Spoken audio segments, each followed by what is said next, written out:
नमस्कार मेरे प्यारे बच्चों। बाल वर्ग मौखिक चक्र के पूर्ण होने के पश्चात आज मैं पुनः आपके सामने प्रस्तुत हूँ वैदिक गणित प्रश्न मंच 2025 की किशोर वर्ग में। और किशोर वर्ग के मौखिक चक्र की मेरी ये पहली वीडियो है जिसमें आपको मैं बताता हूँ कि मौखिक चक्र में 10 चक्र होंगे और 30 सेकंड का समय आपको मिलेगा मौखिक उत्तर देने का। विगत कुछ वर्षों से कुछ परिवर्तन जो हुआ है वो मैं आपको बता रहा हूँ। देखिए, इसमें जो सबसे पहला प्रश्न आता है भारतीय गणिताचार्य का, जिसमें दो गणिताचार्य आर्यभट्ट और बराहमिहिर से संबंधित प्रश्न पूछा जाएगा।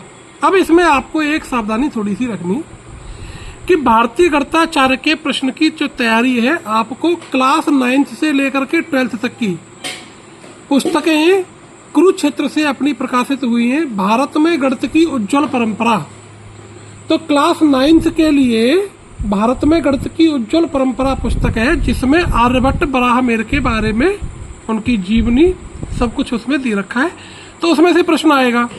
ऐसे ही जो दूसरा प्रश्न है वो भी भारतीय गणिताचार्य का है और ब्रह्मगुप्त श्रीधराचार्य, ये कक्षा 10वीं की जो वैदिक गणित की पुस्तक है उसमें से आएगा। ठीक है जी।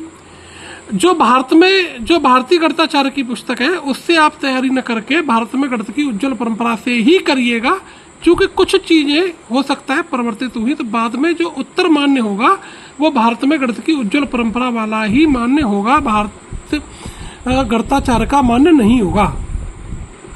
अब जो तीसरा प्रश्न है वो भारत में गणित की उज्जवल परंपरा जो पुस्तक है उसी में आप चलेंगे कक्षा 9वीं वाली में। कौन सी वाली में? ये क्लास 9th की पुस्तक है। 9th वाली में आपको 2 चैप्टर मिलेंगे। भारत गणित की प्रमुख शाखाओं का विकास क्रम और पाई का भारतीय इतिहास, यानी ऐसे इन 2 चैप्टर्स में से एक प्रश्न आएगा जो तीसरे नंबर का प्रश्न होगा। ठीक है जी। क्लास 9th की भारत में गणित की उज्जवल परंपरा जो आई पुस्तक है अपनी, उसके प्राचीन भारतीय गणित की एक झलक, ऐसा पुस्तक का टाइटल है। उसमें ये 2 पार्ट हैं उस चैप्टर में, गणित की प्रमुख शाखाओं का विकास क्रम और पाई का भारतीय इतिहास। ऐसा इनमें से तीसरा वाला प्रश्न पूछा जाएगा। ये थ्योरेटिकल ही होंगे, ये न्यूमेरिकली नहीं होंगे।